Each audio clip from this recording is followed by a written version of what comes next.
ফলতার জন্য special development package হবে। দক্ষিণ 24 পরগনার মানুষ নতুন শিল্প দেখবে। বৃহস্পতিবার ফের একবার ভোটের লাইনে দাঁড়াবেন ফলতাবাসী। বিজেপি প্রার্থী দেবাংশু পান্ডার বিরুদ্ধে ভোটে লড়াই করছেন তৃণমূলের প্রার্থী জাহাঙ্গীর খান। তার আগে পরপর দুদিন, প্রথমে মুখ্যমন্ত্রী শুভেন্দু অধিকারী, তারপরে বিজেপি রাজ্য সভাপতি শ্রমিক ভট্টাচার্য ফলতার মাটিতে দাঁড়িয়ে দুজনেই শিল্পের বার্তা দিলেন। বিজেপি মিথ্যা প্রতিশ্রুতি দেয় না, কিন্তু এই দক্ষিণ 24 পরগনার মানুষ নতুন শিল্প দেখবে, নতুন প্রাণে স্পন্দন হবে।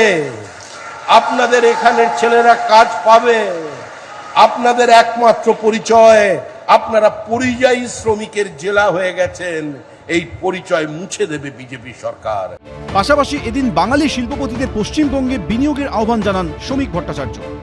পশ্চিমবঙ্গের একজন বাঙালি শিল্পপতি বিজন নাগ, আইএফবি কোম্পানি, তারা তৈরি করছে তাদের ফ্যাক্টরি গোয়াতে।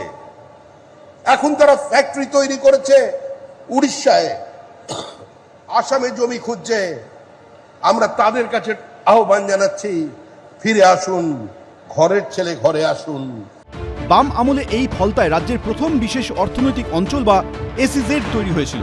সেই সময় তার পোশাকি নাম ছিল ফলতা এক্সপোর্ট প্রসেসিং জোন বা ইপিজেড। কলকাতা থেকে প্রায় 50 কিলোমিটার দূরে হুগলি নদীর তীরে অবস্থিত এই বিশেষ অর্থনৈতিক অঞ্চলে ওই সময় 200-র বেশি কারখানা গড়ে উঠেছিল। কর্মসংস্থান হয়েছিল অনেক মানুষের। কিন্তু সেই ফলতা এসইজেডই এখন ধুঁকছে। এই পরিস্থিতিতে এদিন আশার বাণী শুনিয়েছেন বিজেপির রাজ্য সভাপতি। আপনাদের এখানে 228টি কারখানার মধ্যে আজকে 31টি কারখানা জীবিত আছে। কর্মসংস্থান না হলে মুক্তির কোনো পথ নেই। শিল্পায়ন ছাড়া পশ্চিমবঙ্গের কোনো ভবিষ্যৎ নেই। সমস্ত অনাবাসী ভারতীয়দের কাছে আবেদন করছি, পশ্চিমবঙ্গে আসুন। আপনারা এ রাজ্যে বহিরাগত নন, আপনারাও আমাদের বাসিন্দা। এগুলো মুখে খুব সুন্দর সুন্দর বার্তা, কিন্তু কাজের ক্ষেত্রে কতটা ইমপ্লিমেন্টেড হচ্ছে আমরাও নজর রাখবো বিরোধী দল হিসেবে। যদি ইনি এটা সত্যি সত্যি বাস্তবায়িত করতে পারেন, মানুষ সাধুবাদ জানাবে। প্রচারের শেষ দিন 19শে মে ফলতার বিভিন্ন জায়গায় রোড শো করবে রাজ্য বিজেপি নেতৃত্ব। শিবাশিস মৌলিক, এবিপি আনন্দ।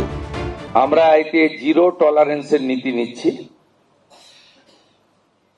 যারা সতর্ক হতে চান সতর্ক হয়ে যান। কোনো দুর্নীতি বেনিয়ম বরদাস্ত করবে না রাজ্য সরকার। ক্ষমতায় এসেই তা স্পষ্ট করে দিয়েছেন নতুন মুখ্যমন্ত্রী।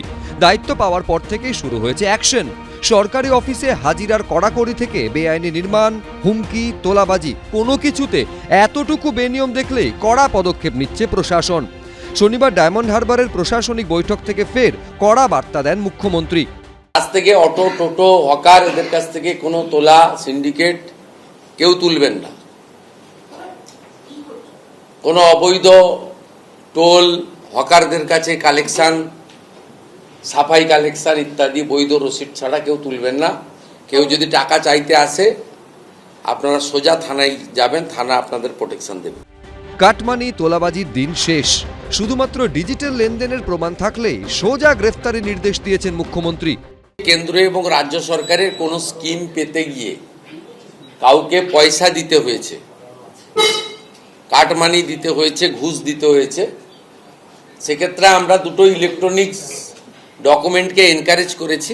একটা হচ্ছে পেটিএম এ পেমেন্ট, আর একটা হচ্ছে অ্যাকাউন্ট ট্রান্সফার, আরটিজিএস, এনএফটিএস করে টাকা ট্রান্সফার। একে বলেছি আমরা এই ডকুমেন্ট পেলে অ্যারেস্ট করে দিতে, মানে এর আর কিছু ডকুমেন্ট লাগবে না।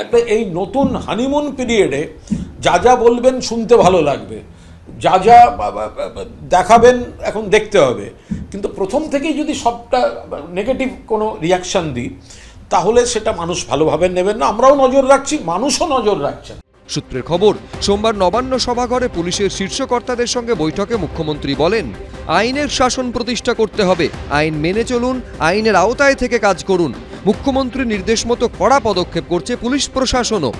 সত্যজিৎ বৈদ্য, এবিপি আনন্দ। এবিপি আনন্দ, এগিয়ে থাকে, এগিয়ে রাখে।